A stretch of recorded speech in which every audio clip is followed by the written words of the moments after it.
Everyone, welcome to Bible Bites. Great to have your company once again. Don't forget, if you do have a question that you would like us to address, then please write into us and we'll be happy to address that in future video series. But for today, our question is, does the Bible say anything about ghosts? And I guess in order to answer the question, it depends on precisely what is meant by the term ghosts. If the term means spirit beings, then the answer is a qualified yes, and we'll touch on why that is in a moment. If the term means spirit beings of people who have died, the answer is most definitely a no. You see, the Bible makes it clear that there are spirit beings, both good and evil, but the Bible negates the idea that the spirits of human beings can stay around on the earth after they have died in order to haunt the living. When you die, your soul goes to one of two places. If you are saved by the precious blood of the Lamb, the Lord Jesus Christ, then to be absent from the body is to be present with the Lord. In other words, if you are a believer, when you die, you will immediately go to be with the Lord Jesus.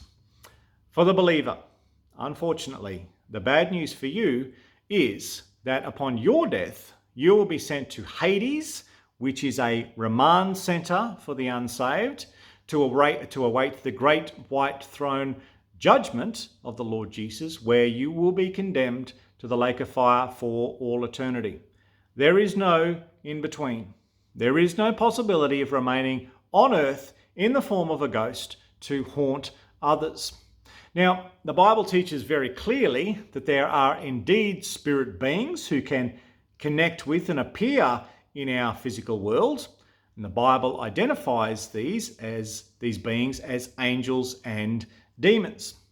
Angels, as we know from the biblical record, are spirit beings who are faithful in serving God. Angels are righteous, they're good and holy. Demons, though, are fallen angels, those angels who rebelled against God. Demons, as we know, are evil, they're deceptive and destructive. And according to 2 Corinthians 11, 14 to 15, demons masquerade as angels of light and as servants of righteousness. And so, appearing as a ghost, so to speak, and impersonating a deceased human being definitely seems to fit within the power and abilities that demons possess. Therefore, we would argue that where people believe they have seen a ghost, it really is a demon. The closest biblical example of a haunting is found in Mark chapter 5, verses 1 through 20. A legion of demons possessed a man and used the man to haunt a graveyard. There were no ghosts involved. It was a case of a normal person being controlled by demons to terrorize the people of that area. Demons only seek to kill, to steal, and destroy. They will do anything within their power to deceive people and therefore lead people away from God. This is very likely the explanation of ghostly activity today. Whether it is called a ghost or a ghoul or a poltergeist, if there is genuine evil spiritual activity occurring, it is most likely the work of demons. But what about instances in which ghosts act in positive ways? What about psychics who claim to summon up the deceased and gain true and useful information for them? Again, it's crucial to remember that the goal of demons is to deceive.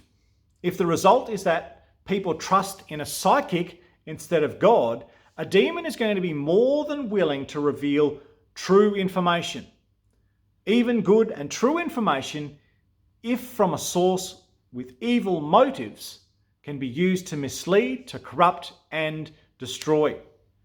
Now, interest in the paranormal is becoming increasingly common. There are individuals and businesses that claim to be ghost hunters who, for a price, will rid your home of ghosts. Psychics and seances and tarot cards and mediums are increasingly considered normal. The human beings are innately aware of a spiritual world.